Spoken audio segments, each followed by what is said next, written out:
This is Dianne Andrews in Black and White.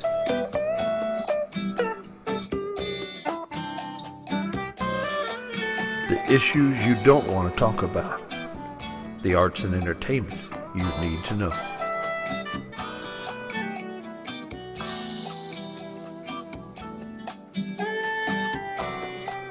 And now here's your host, Dianne Andrews. Welcome to Dianne Andrews in Black and White, and I'm your host, Dianne Andrews. Thank you for tuning in, or if you're watching us on YouTube, I know we've got people as far as Australia and Japan watching us out there on YouTube, and we appreciate it.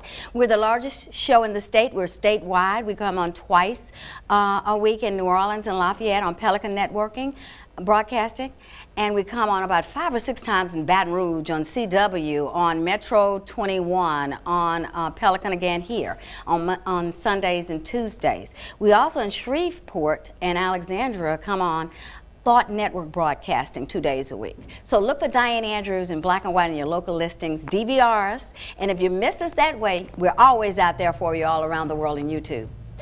About a month ago, you know, I do a series. I do ISIS, and I will have to say I'm happy that we're putting troops in there now. I said that last year, and I'm going to do another ISIS very soon. But I do a series called Walking While Black, White, and Blue. This is a continuation to that series because about a month ago, Silky Slim, who you all know Silky, I'll start introducing my guest. Silky has been here many times. If you kept up with Dianne Andrews, you know who Silky Slim is. And Silky is an ex-Crip, an ex-gangbanger, an ex-convict who's now an activist in all over the country, really, on StopTheKillingInc.com. Next to me, I'm very happy to have Chief Knapp has been on our show many times from Baker, Louisiana. But we got a big city cop on here with us now. I don't even usually like to say cop, but I'm making a joke. Policeman on here. This is Chief Dabadie. He is from Baton Rouge, Louisiana. He was born in Baker, Louisiana. His father was also a policeman who got killed in the line of duty in 1984. And Chief Dabadie became a policeman the year after that. Was that a tribute to your father? Is that why you always wanted to be one? Always wanted to be one. Yeah. And you had some education, I think, at Arkansas and then at LSU. LSU and Arkansas State. Right. And you live right now in Baton Rouge still? Or? Yes. Okay. Next to him, Silky on the last show, he said that ministers wouldn't come on the show as long as he was on the show. So I made sure I proved him to be wrong. Now, the two that he did mention on the show are not here. One was out of town and one never returned my phone call. So maybe he was right about some of those things. But next to me, I have Reverend Gerald Robinson, who is the minister of McEwen Baptist Church. It's spelled K-O-W, and I still want to say Cowan, but it's McEwen Baptist Church. He's from New Orleans, born in New Orleans, raised in Liberty, Mississippi, went to Jackson State University in Jackson, and also went to Jackson Theological Seminary over in Jackson, Mississippi also. He came here as the 6th minister for McEwen Baptist Church, and he's brought that church up to over 1,000 members. So it's a very big church. So you make sure they all watch this show and subscribe to my channel, Dianne Andrews in Black and White on YouTube. Next to him, I have a minister who has been with us before. I have Dr.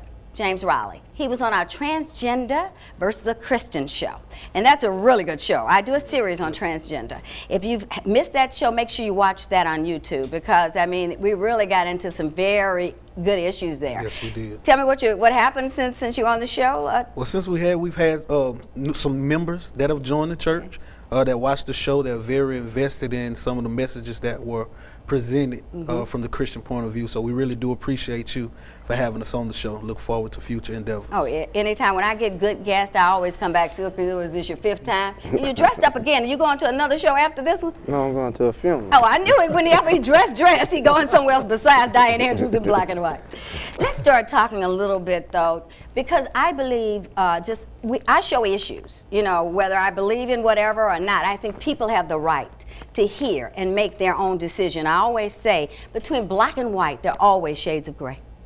And sometimes you convince people, and if something changes for the good, then Dianne Andrews in Black and White has done a good job.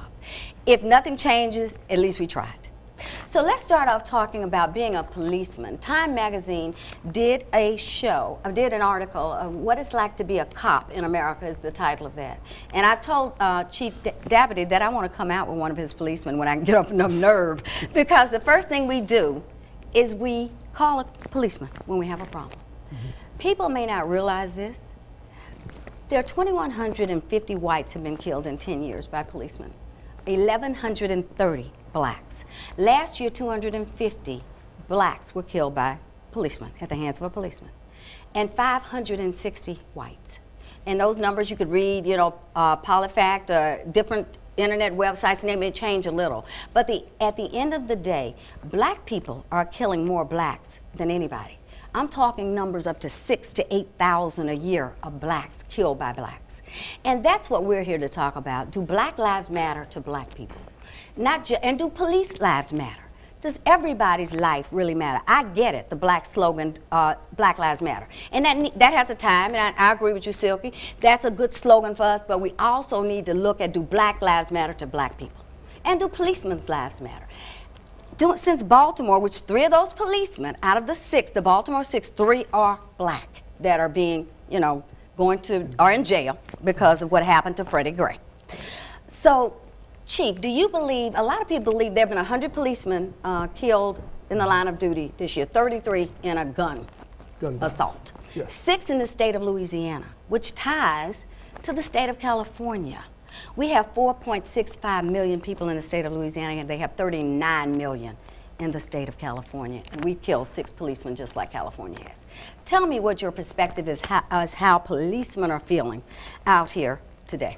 Well, I think for the most part, you know, police officers, you know, we were drawn to this line of work as a sense of duty, as a sense of our responsibility to the community. And I think for the most part, we still have that sense. With everything that's going on in society today, we feel that there is a magnifying glass on us as to what we do, how we do it, when we do it. I also believe that we should be held to a higher standard because we are given that responsibility, and to those given power comes responsibility and accountability. So, you know, I think for the most part, law enforcement officers today feel that, yeah, we're being looked at. Yes, we should be looked at, but I think for the most part, we just really want to come out every day and do our jobs. Do you think the body cameras are going to help more, since we have 100 going on now? I interviewed Denise Marcel. She'll be on a show next week. I think the body cameras serve a purpose in law enforcement. I do believe that there is a need and a necessity for them, although I don't believe they're going to be the silver bullet that solves all the problems. Right. You know, there's communication issues, there's you know, issues that we have in our community that are not going to be fixed by a body camera. The body camera is great as long as the lighting is perfect, the angle is perfect, and everything works out perfect. And, you know, let's not forget, it's a mechanical device. Right. You know, so it's not going to be the fix-all, but I do think it helps not only the citizens, but it also helps law enforcement. That's right. Because it gives us the opportunity to see exactly what happened, what we did, what we can fix. Right. You know, plus it makes our officers, anytime anybody's on camera, they're going to act more professional. They're going to do things that they probably may not have done if they weren't on camera. So I do think it serves dual purposes. Right, and that's what Denise and I said. Denise Marcel, who's, congratulations, Denise, for your election to state rep. But that's what we talked about. It helps both parties. It helps you get to the truth in many instances. It's better than nothing. Correct. It's a first line of defense for the policeman and or the constituent if something has been miscommunicated on what happened at that scene. That's correct. When looking at Baltimore and New York, how the crime has risen, some people believe that policemen are standing down now because of that spotlight being put on them and because what's happening around the country. Do you think that is the case? Probably, yes, throughout the country. I don't necessarily think so here because I don't think we have the problems there. I think we have a better communication in the community than a lot of other places. Is it perfect? No. Does it need work? Yes. And we're addressing that. The Brave Unit is one thing. That's one thing that we're doing. And we have several other initiatives that are going. Our Cops and Clergy program. We did several events this summer with our kids' care camps that we did throughout the community. We have a Boo with the Blue coming this Thursday, where we're a big Halloween event to get the community to come out and interact with police officers. We'll have a Citizens Academy starting in January to kind of give the citizens of this community an opportunity to, just like you said, to see what we do on a daily basis and why we do it. It's a tough job. It is a tough job, you know. But, you know, also with great power comes great responsibility. That's and for the most part, our officers are willing to accept that. Silka, you had charged me, as I said in the beginning, to get 2 ministers here. But no, I'm going to set the record straight on that. I told you that you need to get some of those pimps in here that's in the pulpit. And I can find many great ministers, but there's so many individuals that are sucking the funds from the community that don't get in the community. And I told you that there are many pastors that would actually say, because of the way I speak, that I'm at war with pastors, and I'm not. I'm at war with Satan. Now, it's not my fault that he's in so many of these pastors, so-called pastors. And when you carry the cross, see, the problem today is that so many individuals want the crown, but they don't want to carry the damn cross. Oh, no, please. But Jesus said, pick up your cross and follow me. So what we have found today is that we have too much worshiping and not enough work in the community. So that's what Let me stop you here. Tell me, what do you think of what Silva just said, being ministers? First of all, I don't think that you can make that a blanket statement across the religious community. Just like your own personality, your own life doesn't fit into everybody else's life, nor do clergymen fit into all clergymen's perspectives.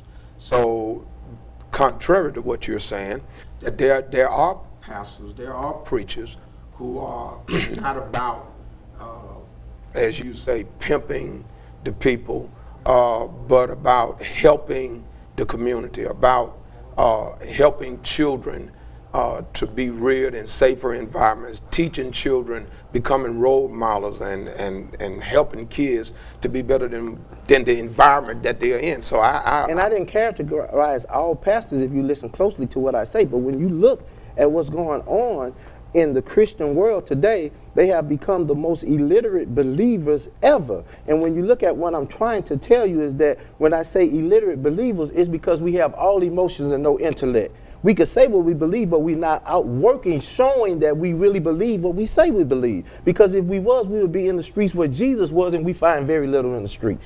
Silka, you're very emotional about this, and I understand passionate. That. So many people say, oh, he's mad. No, I'm passionate about it because I watch. No, I didn't say mad, I said emotional. Yeah, but emotional, I'm passionate because I see young kids dying. But do you think most of the ministers, the way you're seeming, you think most of the ministers, not a few? No, of course not. But you're talking about a small percentage, or you think a big percentage? There's a small percentage, but where I find the problem at is that we have kind of, even with being police officers, you can't talk about the ills of the police force without them saying that you're anti-police. We have to be able to friendly sit down and have a dialogue about all of this. That did sound like what the chief was saying, all the programs that they're trying to do now into the community to listen to what people are saying negative and positive. But listen to what I'm saying. When you bring out the ills, and the chief know that, when you bring out the ills, most of the time if you say, well, we have some bad apples in the bunch, some people will say, well, oh, he's anti-police.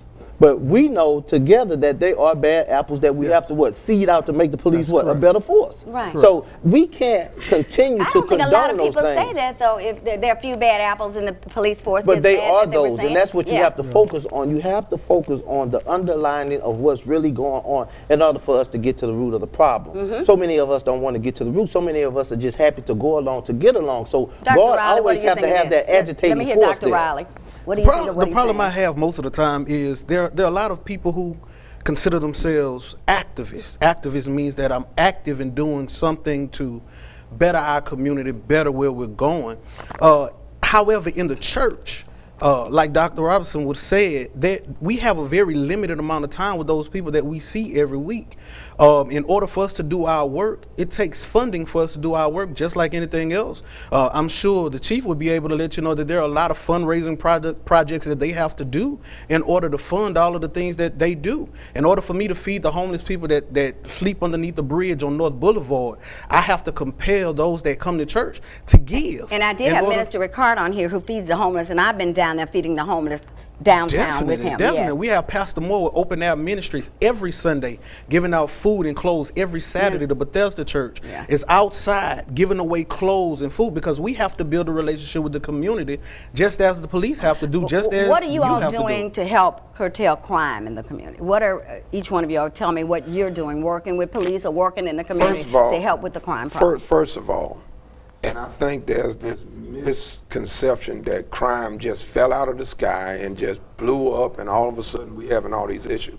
No, I don't. Where everything, you think the public has misconceptions? Right. Everything has a beginning. Everything comes from some foundation, and contrary to what Ms. Slim is saying, at the end of the day, we have children who are having children. That's right. We have children who don't have strong family background.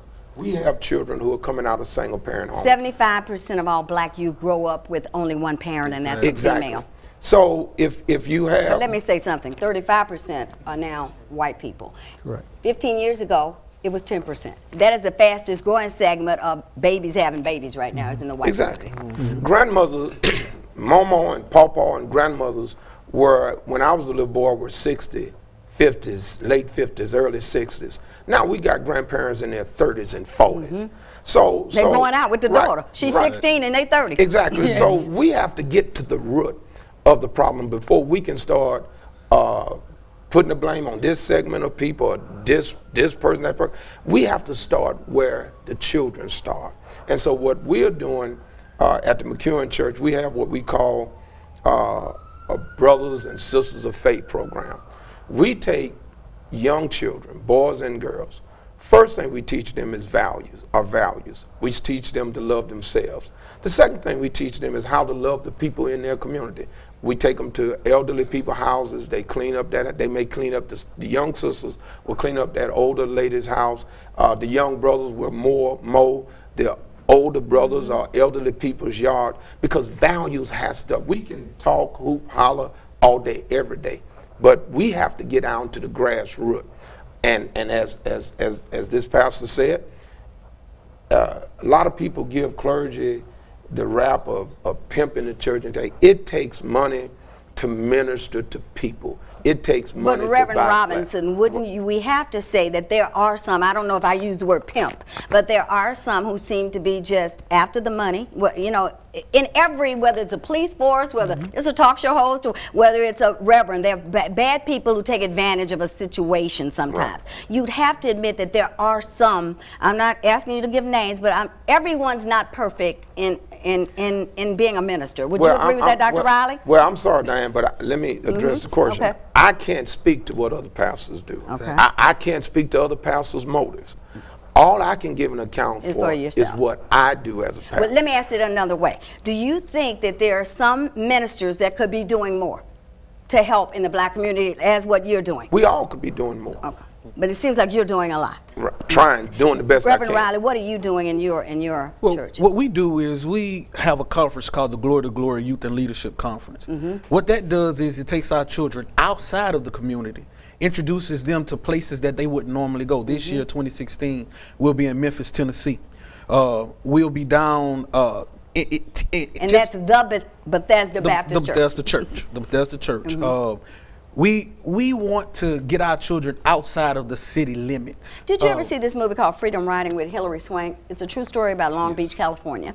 She took over. She was a middle-class white lady, came in with little pearls, and they gave her in Long Beach, in the ghetto, they gave her the worst classes there were. And she had to go, they would give them secondhand books. You know, they treated them like they were the worst class in the state, which they were. She got them, she took them to the Holocaust Museum in Los Angeles and showed them, you're not the only people, everybody's got a woe is me if you don't have someone that you know has also lived and walked similar to your shoes. And that sounds like something which she showed them outside their world. Definitely. And they ended up becoming one of the best schools in the state. But I want to say, and that's a true story. As African Americans, when we look at our church, I think that we have done an excellent job of duplicating what we've seen others have. But when you look at the white Christian community, there's a Christian academy that we send our kids to. When you look at the Jews, they have a shula that they send their kids to. I disagree. Let me finish my point. The Jews have a shula that they send their kids to. Everybody has their own institutions of education inside of their church except us. Okay, let's let Reverend Robinson. Let me ask you a question. What church are you a member of? What church am I a member of? I'm a member of many churches. What church many are churches. You many churches. Many and churches. There is not a problem. Many when churches. People start talking about African American churches and what they do and what they where do. I'm not finished. Our educational? Where are our educational? Wait a minute, Silk, let's let him finish. Okay, go ahead. And then you go back. Talking about, especially African American people, start talking about what African American churches do and don't do. you are proof positive that most of those people say that are not in no particular church. They're not working in any particular church program, but rather they'll sit on the sideline and try to dictate what a church is or is not doing. So at the end of the day, brother, it takes a village to raise children. Let's go back to Silky. Now, Silky, what do you have to say? You cannot point out a Christian academy that we have in our communities, but we send our kids to other Christian academies. And look at his own morals when he said about his program. He said, we teach them how to respect the neighbors, we teach them how to respect the elderly. Until you teach them to respect the creator, which is God, then they'll never respect what's been created. Common sense will tell there ain't no common sense in this. This is real life. That if a that's kid the problem. Hold on, let him finish. That's the problem. That's the problem. And look, mannerism, because when he asked me, oh, please don't cut me off. But then you cut me off because listen at me. But I told him let you finish. No, you had to tell him, but my mannerism comes from your action. So when you cut me off, I'm going to cut you off. Because one thing that we don't want to do, we don't want to be held accountable with any of this. No, but listen at this. When you look at it, until you teach them to love the Creator, he said, oh, well, common sense to tell you since we're in the church, half of the people that's in the church don't even respect the Creator. How would you know? You don't even belong to church. Let him finish now. Wait a minute, Silky. Okay, what are you saying, Reverend Ross? How would you know? You don't even go to church. So here's my point. No. At the church where I go to church. I can only speak for the church that I pastor. In the church that I pastor, we are a word-based church. One of the things. At the end of the day, let me set you straight. The church is within me. Let him finish. Let him finish, and then you hold yours. One of the things that you suggested at the top of the program was that we needed to teach people a word. People needed to be educated. Oh, you got to have a word. Right. So, and that is true. So, but the word has to be in you. So let me help you. Okay, you have to teach it though before it's in you. Is what he's saying, I think. I can only, as I said earlier, I can only speak for the work that I do. And so, McEwen Church is a word-based church. We teach word. I only proliferated the community work because we were trying to discover what were churches doing in order to help make the community a better place. But there is a word that I teach young people, elderly people. I try to reach people across the board. So that the majority of us are about teaching and preaching the word. So okay, let's ask this. How do we all think we can do a better job helping our community, because we're committing black genocide ourselves? If we continue down the road we're going with, girls having babies at 13, 14, and going out with the mother who's the grandmother, and everybody so young, as you said, used to be in the 50s and 60s, now the grandmother's 30. What can we, and you're doing what you're doing, the police officers are doing what they do, Silky does what he does, I do this show, and you're doing what you do. But we think, how do we teach a little girl her self-worth that you don't go and have sex with a boy at 12 years old unprotected? With AIDS, this is one of the #1 AIDS cities in the country.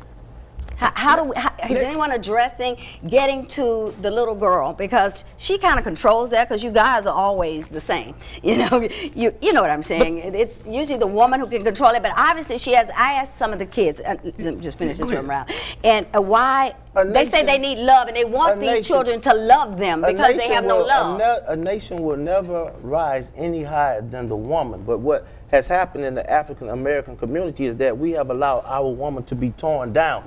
And do you think rap has a part to do with that? What do y'all think about rap? When you really look at church sometimes, and I know these pastors get upset, but I bring the truth.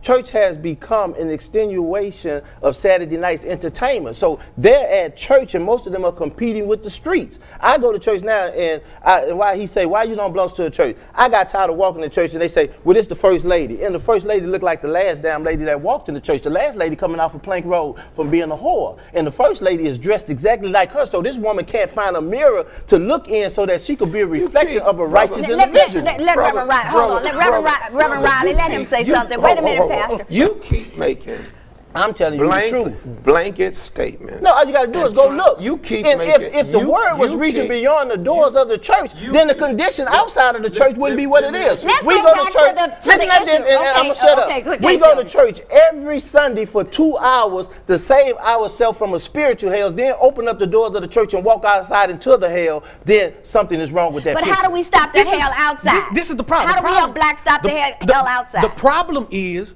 we can't come in a setting like this and have a decent conversation without pointing fingers. No, the thing is, you point the finger saying, well, the reason I don't belong to a church, find a church to belong to where you can start I got the church in me. No, look, I got more followers. I got more followers than the average well, let's go to the Bible. Now. The Bible says this, and that's the problem. The Bible says this, that we are many members, but we're one body. You and the Bible also say that they will have those that have me on the lips, but not in the heart. So we can't say that they don't have preaching in the pulpit. Okay, let's calm down. We want to pick the scriptures that benefit us. Let's go back to the question I asked Silky, Reverend Riley. How do we help these young girls have more self-worth about themselves? We take the fear away from the police, and we let them know that the police are here to help them. That's not just about the police. No, that's about parenting. No, listen, that's about parenting. This is where it happens. We have to let them know. Police are here to help them. We got a lot of domestic violence. They grow up. That's right. 60% of domestic violence is in the black community. We're in 13% of the population. We, as the church, have open arms, but we can't have. Back to the youth, the lady youth. Do you have an answer for this one for me, Reverend Robinson? Let me suggest. Or you, Chief? Let me suggest again. It begins with creating mentors for both young men and young women. It's about teaching them the concepts of being first of all, respecting themselves. Self-respect they don't have. That's right. It's about teaching young black men how to respect females. Do you think rap has been a negative part in the black community when they say, you know, the curse words that are used and about the police? And I played a major part in that, and I also play a major part in clearing when you were younger, you played a part in the rap? The key to it is that if we look at ourselves and they look at themselves and he look at himself as leaders, then we consider ourselves to be civilized, right? But there's an uncivilized generation out there, and the duty of the civilized man has to be to civilize the uncivilized by any means necessary. But we've got to be able to communicate here to form solutions. Now, I'm doing a show next week that's going to concentrate also on some solutions. We've talked about some here today. We're going to have to wrap it up. Being able to have an open dialogue and a friendly dialogue don't mean that you're going to put a pussycat in a cage with a lion and come out with successful results, because I know that I'm out there in the streets where Jesus was. Everything that Jesus did. Everybody is doing something here. And I commend them for what they're doing. But what I don't like is that we cannot defend those who are not doing it. Okay, we're going to have to close this up for Dianne Andrews in Black and White, and hopefully we continue it later and come up with some real solutions to helping in the black community, which we did outline some today. Thank you all for being here. We'll be back next week. Come on back, because this was an emotional show. Or compassionate. Compassionate and passionate. I think it's compassionate, too, is what we need up here. Some more compassion up here, right? I think we ended up with some understanding, which is compassion. Yeah, my whole thing is that even if it's on me, we cannot decide not to point out those that are not doing it. That's but you all just disagree. You have to agree to disagree. And how do we work together? At the end of the day. That's right. Thank you from Dianne Andrews in Black and White.